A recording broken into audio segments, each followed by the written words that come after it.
जन्म साखी साखी कलकत्ता की। भ्रमण करते करते श्री गुरु नानक देव जी कलकत्ता नगर में चले आए। आगे देखा कि नगर में बिसारी फैली हुई है, राजा भी बीमार है। तब लोगों ने कहा, हे महाराज, आप हमारी इस बुरी अवस्था को देखो, हमारे बुरे हाल देखो, हम सभी दुखी हो रहे हैं। गुरु जी के आने की खबर तमाम नगर में दी गई। तब अनेक नर नारी गुरु जी के पास आने लगे, अनेकों को सुख शांति प्राप्त होने लगी। ये खबर राजा को भी हुई। जब राजा भी पालकी में बैठ करके दर्शनों को आया तथा हाथ जोड़कर कहने लगा, हे महाराज, मेरे पेट में दर्द रहता है, आप कृपा करके मेरा रोग दूर करो। तब गुरु जी ने कहा, हे मर्दाना, तो रबाब बजा। मर्दाना रबाब बजाने लगा। तब गुरु जी ने एक शब्द उच्चारण किया, राग भैरो असठपदी महला पहला करू दो। आत्ममयी राम, राममयी आत्म, चीनस गुरु विचारा। अमृत बानी शब्द पछानी, दुख काटे हऊ मारा। श्री गुरु जी ने कहा, हे राजन, आत्मा में ही राम का निवास है, उसे पहचानो। और हे राजन, पूर्ण गुरु धारण करो, जिससे तुम्हारे सभी रोग दूर हो। गुरबाणी का जप करो, मन में सत्य को स्थान दो, सदैव अपने मन को निर्मल रखो, तब तुम्हारे सभी रोग दूर हो जाएंगे। ये सुनकर के राजा गुरु जी के चरणों पर गिरकर प्रार्थना करने लगा, हे महाराज, आप अंतर्यामी हो, आप मुझ पर भी कृपा करके अपना सेवक बनाओ। ये कह करके राजा गुरु जी का सेवक बन गया। उसके तमाम रोग जाते रहे। नगर निवासी भी गुरु जी के सेवक बने। नगर से बीमारी सभी दूर हो गई। सभी लोग प्रभु कीर्तन आदि शुभ गुणों को धारण करने लगे। राजा ने एक अति सुंदर धर्मशाला बनवाई तथा गुरु जी की अपार कृपा से गुरबाणी का प्रवाह चलने लगा। फिर गुरु जी ने राजा को परम पित्र उपदेश दिया। एक दिन वहां एक सन्यासी आ गया, जिसके सिर लंबी लंबी जटाएं, हाथ में डंडा और कमंडल था, धोती गमछा और शीर पर भस्म लगाई हुई थी। वह साधु गुरु जी के पास आकर के कहने लगा, आप कौन हैं? आपने तो विष्णु महेश आदि का पूजन हटा करके वाहिगुरु का स्मरण सिखाना अपना ध्येय बना रखा है। तो गुरु जी ने सन्यासी को बात सुन करके मर्दाने को कहा, हे मर्दाना, जरा रबाब तो बजाओ। मर्दाना रबाब बजाने लगा। गुरु जी ने शब्द कहा, राग भैरव महला पहला। जगना होम पुण्य तप पूजा, दे दुखी नित दुख सहे। राम नाम बिन मुक्ति नहीं, पावसी मुक्त नाम गुरु मुख ले। राम नाम बिन विरथे सब जन्मा, विष खावे विष बोली बोले। बोले बिन नामे नी फल मरी प्रभना। जब तक शब्द गुरु जी के पवित्र मुख द्वारा सुना, तब ये सन्यासी गुरु जी के चरणों में गिर पड़ा और कहने लगा, मैं आपका हूं, जैसे आप मुझे रखो वैसे ही रहूंगा। तब गुरु जी ने उस सन्यासी को उपदेश दिया, हे संत जी, बगैर राम नाम के कभी मुक्ति नहीं होती। उस सन्यासी ने कहा, आप मेरे गुरु हो। गुरु जी ने कहा, हे मित्र, तुम पर परमात्मा प्रसन्न है, जाओ, तुम्हारा कल्याण होगा। राजा को फिर उपदेश करके गुरु जी वहाँ से चलते बने वहाँ के निवासी गुरु जी के वियोग विच दुखी होने लगे, परंतु संसार को एक दृष्टि देखने वाले पूर्ण गुरु एक ही स्थान पर न रह करके वहाँ से विदा हुए, क्योंकि आपने सारे संसार का कल्याण करना था। बाबा नानक जी की जय। जन्म साखी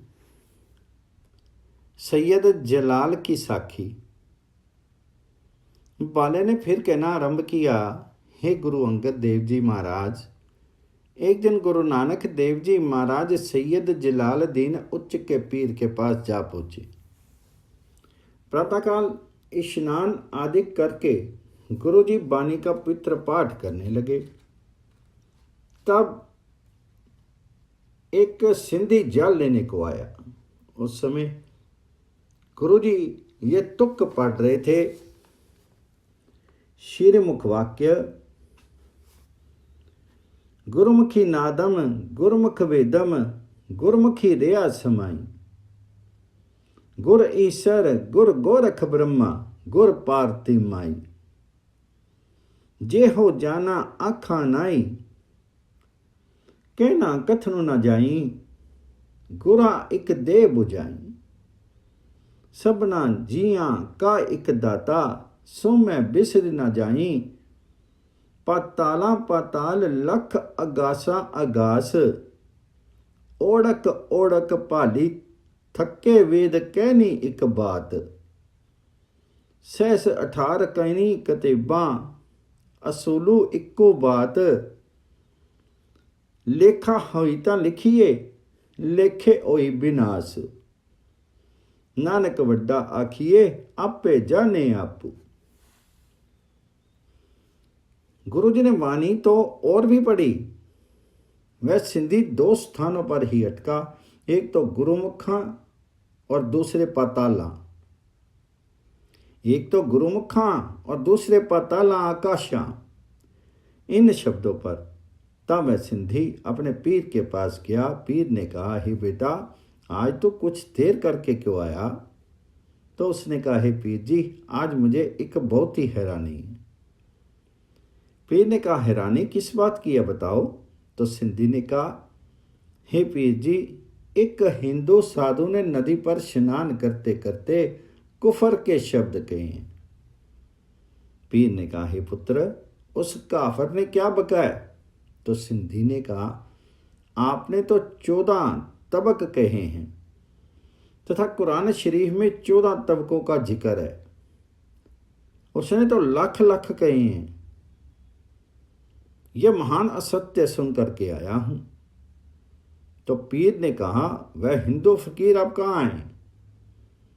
तो सिंधी ने कहा, वह दरिया पर स्नान कर रहा है। तो पीर ने कहा, जाओ उसे मेरे पास बुला लाओ।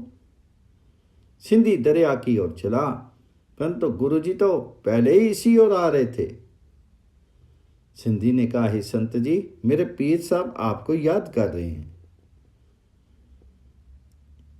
आप चलिए। गुरुजी ने कहा, हे मित्र, हम तो पहले ही तुम्हारे पास मिलने को आ रहे हैं, चलो। अब गुरुजी पीर को आकर के मिले। तब गुरुजी की ओर देख करके पीर ने पूछा, उत्ते बंदे पति अड़े इत्ते अचाइन। गुरुजी ने उत्तर दिया, गल अपार संधियां जो मम्मे से देन। तब पीर सैयद जलालुद्दीन ने उठ करके हाथ चूमा और कहने लगा, यार सलामा लेकम, वरा खुदाई सच कह, दरगाह की विशेख आग सुनाई सच मुँह। तब गुरु जी ने कहा, पीर सुनाऊं सच अगों, दरगाह सोन सचियां, झूठियां नहीं ठाऊं, फिर 84 अटियां। तब सिंधी ने कहा, पीर सलामत जी, मेरी बात तो व्यर्थ ही रही, आप दोनों तो परस्पर ही लग गए। तब पीर ने कहा, कहो बेटा, तू क्या कहता है? तब सिंधी ने कहा, हे पीर सलामत, आपने भी तो 14 ही लिखे हैं और कुरान में भी 14 को ही कहे गए हैं तथा सभी पैगंबर की 14 ही मानते हैं और इस फकीर ने तो लाखों ही कहे हैं। मैं कहता हूँ ये फकीर नानक देव तो खिलाफ बोल रहा है अथवा आप ही खिलाफ कहते हो।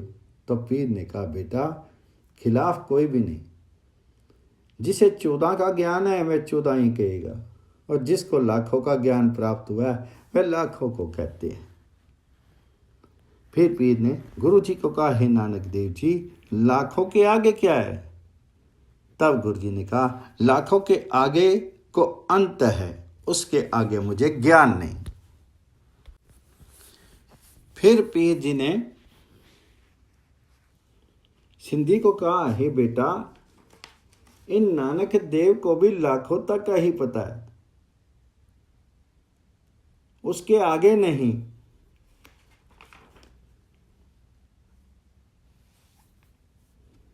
तो पीर ने सिद्धियों को बुलाया और कहा कि ये संत हमारे आश्रय में हैं, अतः जब तक मैं नहीं आऊं तब तक तुमने इनकी आज्ञा माननी होगी, किसी बात पर अवज्ञा नहीं करनी है।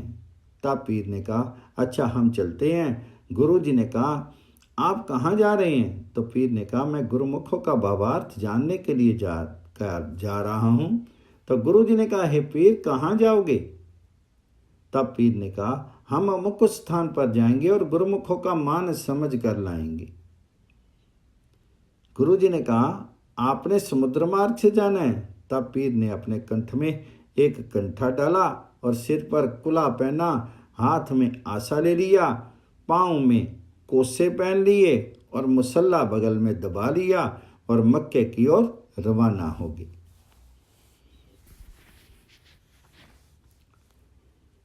भाई वाले ने कहा हे गुरुदेव मक्का वही है जहां भाई मर्दाना गया था।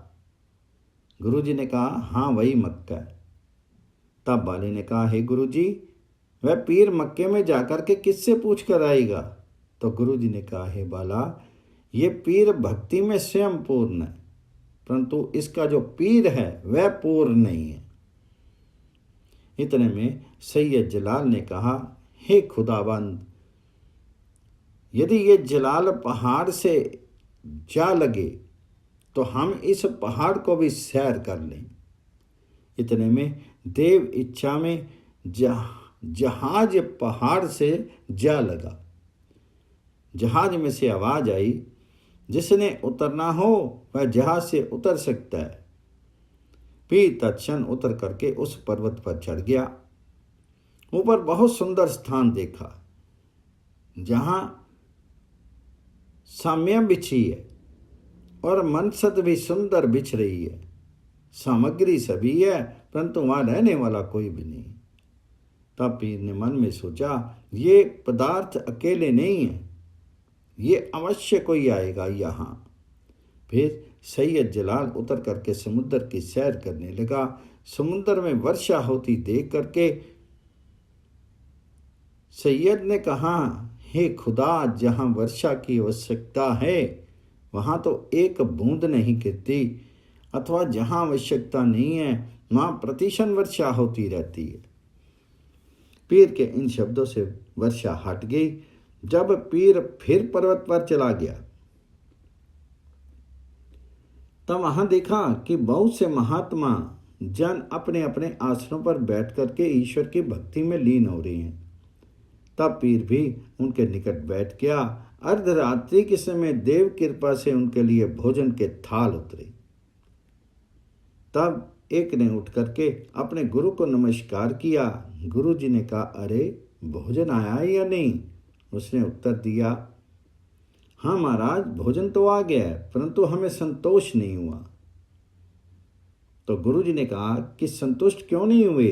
तब उसने कहा कि हे महाराज एक धरती का साधु आया है, उसके लिए भोजन नहीं आया। तब गुरु ने कहा उसने परमेश्वर की इच्छा नहीं मानी होगी। इतने में भोजन पा करके सभी चले गए और जाते नजर नहीं आए।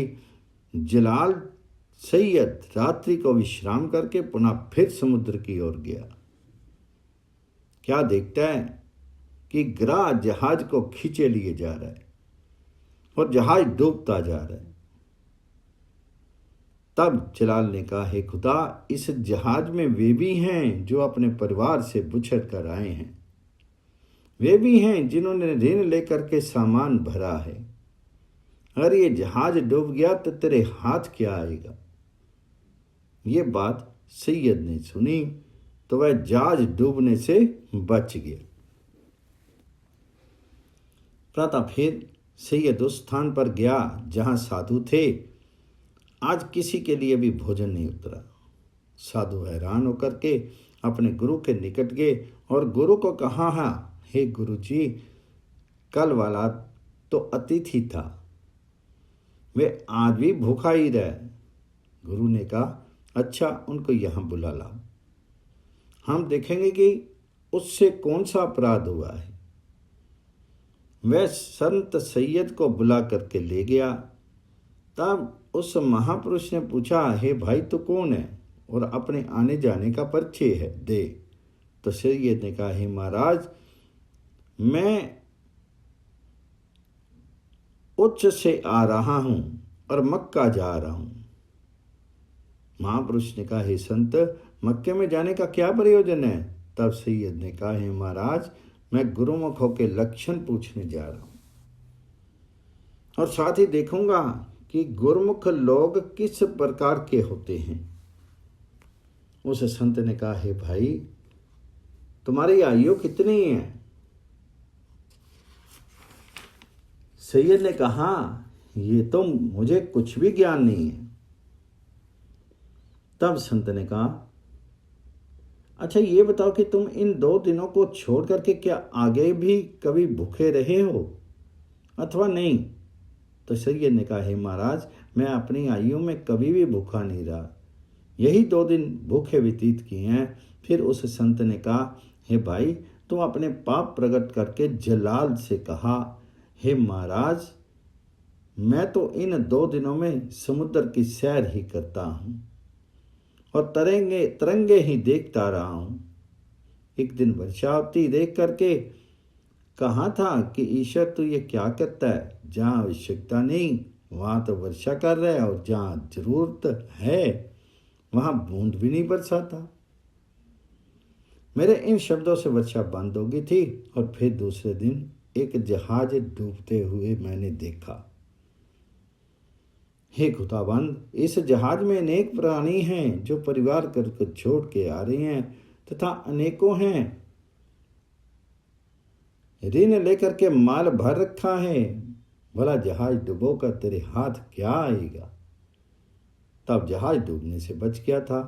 जब सैयद ने यह बात सुनाई तो उस महापुरुष ने कहा, हे मित्रों, इस सन्मुख पुरुष को धक्के मार करके बाहर निकाल दो, क्योंकि ये मिथ्यावादी है, अतः हमारे निकट रहने योग्य नहीं है। तब सैयद ने कहा, हे महाराज, मैंने कौन सा पाप किया है तथा मैंने कौन सी बुराई की है? उस महात्मा ने कहा, अरे मूर्ख जी, उस परमात्मा सर्वशक्तिमान की इच्छा है कि तू उसका सम आलोचना करने वाला है तथा उसे दयालु नहीं मानता। तेरे ही कथन से सभी काम उलट पुलट हुए हैं तथा तू उसका परिकव प्रेम नहीं है। जो गुरुमुख होते हैं वे उसी की इच्छा पर प्रसन्न होते हैं, और जो पुरुष जगदीश्वर के प्रत्येक कर्तव्य को सहर्ष ग्रहण करता है तथा उसकी इच्छा पर निर्भर रहे, उसके किसी भी काम में हाथ मत डाले। माने इच्छा को इच्छा पर न्यौछावर कर दे, प्रत्येक स्थान पर परमात्मा को माने। हे भाई, जिनमें लक्षण पाए जाएं वह गुरुमुख कहलाने के अधिकारी होते हैं। जो प्राणी उसकी आज्ञा ना माने तथा उस पर संदेह भाव रखे, उसी को विमुख तथा मनमुख कहा जाता है। संत जलाल ने कहा, है महाराज, मेरे अहोभाग्य जो मेरे संशय इसी स्थान पर दूर हो गए। मैं तो इसी का उत्तर लेने के लिए मक्का जा रहा था। मन में विचार था कि मैं अपने मजहब के विद्वानों से मिलकर के इसी शंका को दूर करूं कि विमुख और गुरुमुख में क्या भेद है। तब इस संत ने कहा, पीर, क्या तुम अपने स्थान पर भी किसी को छोड़कर आए हो? तब जलाल ने कहा, जी मैं एक दरवेश को वहां छोड़ करके आया हूं। उस संत ने कहा, सुनो भाई, जिस साधु को तुम अपने स्थान पर छोड़ के आए हो वह सब कुछ जानते हैं तथा सर्व अंतर्यामी है। उनको शरण होने से तुम सभी सुख प्राप्त कर सकते हो। यहाँ तक कि वह परम पुरुष त्रिकालज्ञ तथा मोक्ष प्रदाता हैं। सैयद ने कहा, आपने मुझ पर अपार कृपा की है, मैं आपका कृतज्ञ हूँ। फिर उस महापुरुष ने कहा, हे मित्र, अब यदि कोई ईश्वर इच्छा से जहाज इधर आ जाए तो तुम पर उस पर सवार होकर के वापस चले जाओ। अकस्मात एक जहाज उधर आ गया। सैयद जलाल उस पर चढ़ करके अपने स्थान पर आ गया। श्री गुरु नानक देव जी से मिल करके पीर जलाल बहुत प्रसन्न हुआ। श्री गुरु जी, कहो सैयद जी, आप गुरुमुखा का परिचय लेने गए थे, सो उसके बारे क्या पता लगा कर आए हो? तो सैयद ने कहा, हे श्री नानक देव जी, जो कुछ मैं समझ कर आया हूँ वे आप भली प्रकार जानते ही हो। जो परमेश्वर की इच्छा पर प्रसन्न रहे, दुख सुख को सम कर जाने, उसे ही गुरुमुख कहा जाता है, और जो इसके उलट आचरण करे वही विमुख है।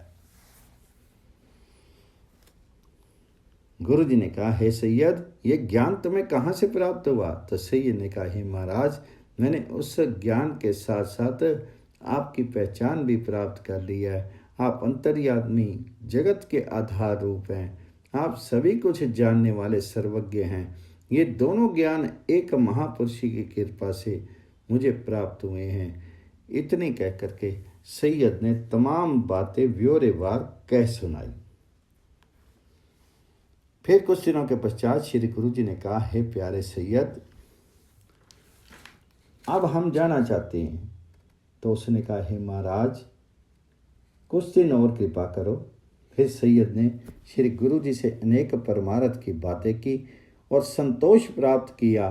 फिर मर्दाने ने पूछा कि हे गुरुदेव, उस पर्वत पर जो साधु थे, जहाँ से इसने ज्ञान प्राप्त किया है, वे साधु कौन थे? तो गुरु जी ने कहा, हे मर्दाना, वे जो साधु वहाँ थे वे सभी महर्षि नारद जी के शिष्य थे।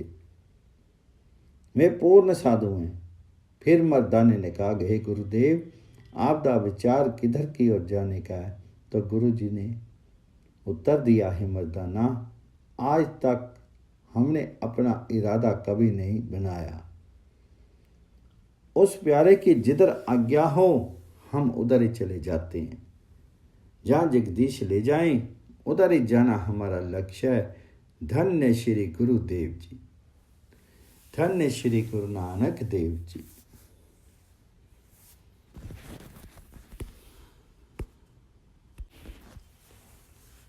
जन्म साखी कंधार देश की। वहाँ से श्री गुरु नानक देव जी महाराज तथा मैं और मर्दाना गंगा नदी के तट पर पहुँचे। वहाँ एक मुगल पठान फकीर था। उसका मित्र अली था। वह गुरु जी को मिला। उस फकीर ने प्रश्न किया, शुभा नामा चिदारी? तब गुरु जी ने उत्तर दिया, हमारा नाम निरंकारी। उसने कहा, म्याने फही मदमीदम। तब गुरु जी ने कहा, माम बदा खुदायमा। उसने कहा, शुमा पीर गुफ्तमम, माम पीर जिंदा। ये उत्तर गुरु जी ने दिया। फिर मुगल पूछने लगा, शुभा पीर जिदा पीर? तब गुरु जी ने कहा, आर आर। मुगल ने कहा, माँ इतकाद नेस्त। तो गुरु जी ने कहा, चे गुफ्तवाम। मुगल कहने लगा, पैदाश ते गुरदस्ती। गुरु जी ने कहा, यद खुदाए पीर कुल आलम मरीद। श्री गुरु नानक फकीर खबरदार आहा। तब वह मुगल गुरु जी के चरणों पर गिर गया। फिर गुरु जी ने कहा, खुदाए दिगर सखादार। तो मुगल ने कहा, शुबा पीर माँ मुरीद। गुरु जी ने कहा, गुफल शुबा नाम बाबा वली कंधारी। तब उस मुगल ने नमस्कार किया। फिर उस मुगल से ईश्वरीय बातें करके गुरु जी वहाँ से विदा हुए और कहने लगे, हे बाला तथा मर्दाना, चलो तुम्हें एक और फ़कीर का दर्शन कराएं। फिर वहाँ से आप चलते चलते वली कंधारी के पास आ पहुँचे।